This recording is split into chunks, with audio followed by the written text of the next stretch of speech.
Night. Julie is a real estate developer, investor, and finance professional who bridges public sector finance with private real estate. Let's get a little bit more background on you. Let's find out a little bit of your backstory as to what's led you up to this point and also how you got started in real estate. So as you said, I'm a real estate investor. I'm a capital strategist. I work in public sector economic development. I shape budgets and systems. We support workforce training, small businesses, and higher education. And so by night and on the weekends is when I build my assets and partnerships that actually turn the pathways that I learned at my 9-to-5 job into something tangible for me and for others. And so I started in real estate in 2021. I started with one home and a decision, basically just not to sell it. So today I own multiple properties. I run Jeweled Investments. I co-lead Greystone Capital, and I partner with the city of Montgomery through the Capital City Development Group to redevelop vacant lots using mission-aligned capital. So what ties it all together is I don't just believe in access, I'm working to build it, whether that's through property or policy. The work is about creating footholds, places where people, capital, and communities can move from surviving to thriving. Yeah. That's amazing. So you said you got started back in 2021 with your personal residence. Could you share a little bit more about that? Was that intentional? Did you start off with looking to do what a lot of people classify as a house hack, in which you get an owner-occupied loan, you buy the house and you live in the house for 12 months and then you can go and do it again? What was the thought of this process of deciding to hold on to the property and eventually turn it into a rental property? Yeah, thank you for the question. So actually, I have purchased my first owner-occupied home in 2013, and I moved from basically one city in Alabama to another. And at that time, I chose to sell my property, and I had purchased that property as a foreclosure. And so I did pretty well. I made a couple of tens of thousands, right? When I disposed of the property. But after that, my process of thinking began to change, and I had a little bit of regret kind of kicking in. And so I bought my next property in 2019. And when the opportunity came for me to relocate for work for my 9-to-5, I decided to keep that property.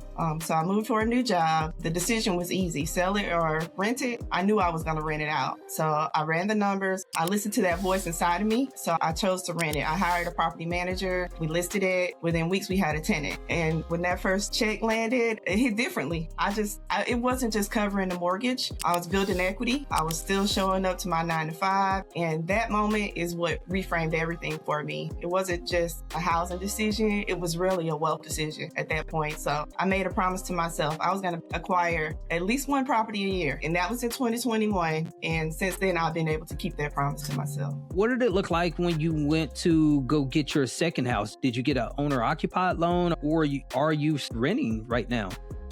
When I moved to the DMV, I was renting. And so my employer is in Maryland, actually.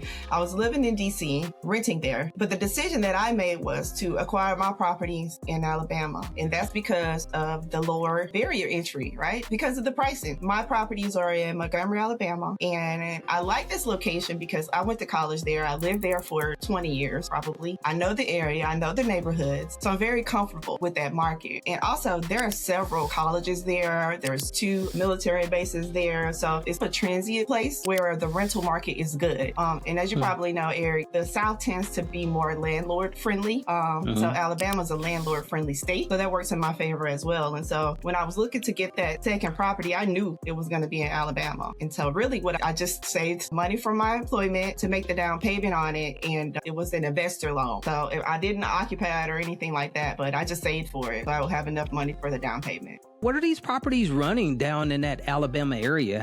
What's the purchase price on properties down there? Yeah, okay. So that particular property I purchased for $138,000. Oh, wow. Nice. It's hard to find that anywhere. Exactly. I've heard of that in Arkansas, but there's not too many places to where you're going to be able to pick a single family residential property up under $200,000. So that's really good. If we can move things a little bit forward within the interview here. So we know that you own a couple single family residentials. You actually own 5. Just share with us today what it is that you're concentrating on. You started off with your personal residence back in 2013. You turned it into a rental property, and then you moved into 2019 and bought a rental property. What are you doing today? What are you concentrating on as of today? Yeah, really, I got two lanes primarily right now. Right now, I'm actually doing my first flip. And so again, this is in Alabama. I actually acquired this property wholesale. So this is my first time buying a wholesale property. And the good thing is the real estate community, I guess, in a sense, I feel like it's a small community, especially in Montgomery, Alabama. And so it's oftentimes I find or meet people who are working in real estate who know this person that I already know. It's easier to build a network there because of the size of the place. And I'm just saying that to say, I went to an initiative that the city of Montgomery hosted, and I met a project manager. And we spent that whole entire week just going around the city, looking at properties. And he's showing me properties that he's flipped, things that he owns. We're talking about what we can do in Montgomery, what the opportunities are, and things like that. And that very next week, we had a deal. It's my deal, but he's managing it for me. And so this has made my life so easy. And it has made me so excited about flipping because this is my first experience and it's just been amazing. And it's because of him managing all of the subcontractors for me,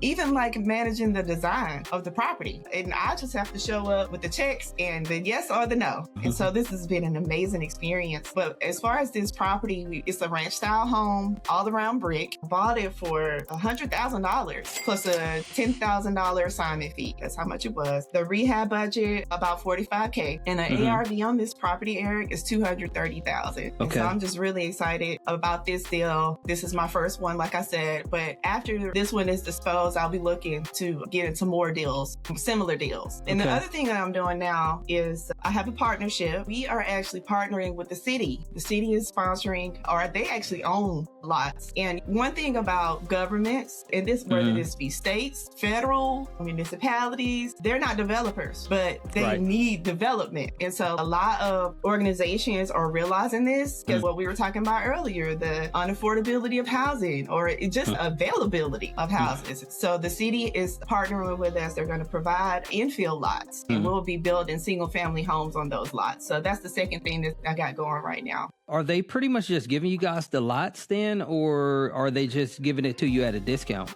They have 20 lots that they're willing to assign to us. They want proof of concept, and rightfully. And so we'll just start with 2 lots, see how that goes. And even more just to kind of show the need from that the city has, they're helping us line up financing. We're working with a CDFI to provide the construction financing for these projects as well. And the city is facilitating that. Yeah, it's just an amazing opportunity and something that we're really looking forward to seeing come to fruition. So what is the purchase price on these houses? How much is it costing you guys to build, and how much can you turn around and sell them for? Yeah, great question. We did this cohort, this initiative, and we were to build a team. And so we were very strategic about the people that we put together because for us, this wasn't just a class. This is something that we really want to continue and to make a real impact on our city. And so there's a licensed builder in our class. And guess what? He's on our team. So he's already building homes.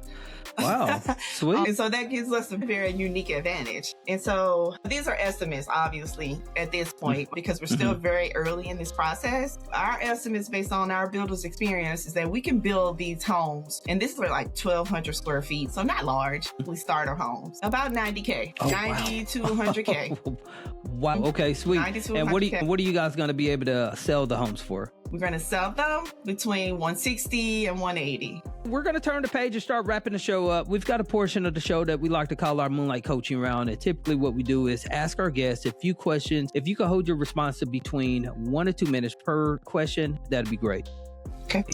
The first question that I have for you is, what do you think every new real estate investor should know before investing in real estate? New investors should know is that you don't need to know everything. You really need to know what your next best move is. So don't stall because you think that clarity means you have the whole map. It does not mean that. You just need to recognize the next door, the next opportunity, and then start educating yourself. Read one book, underwrite one deal, join one room, go to these networking events. You learn to ask better questions the more you immerse yourself into this field. And so just concentrate on your mastery, and then your confidence is going to come from execution. So just don't get into what we call analysis paralysis. Just put yourself in the right rooms, ask the right questions, and then just jump.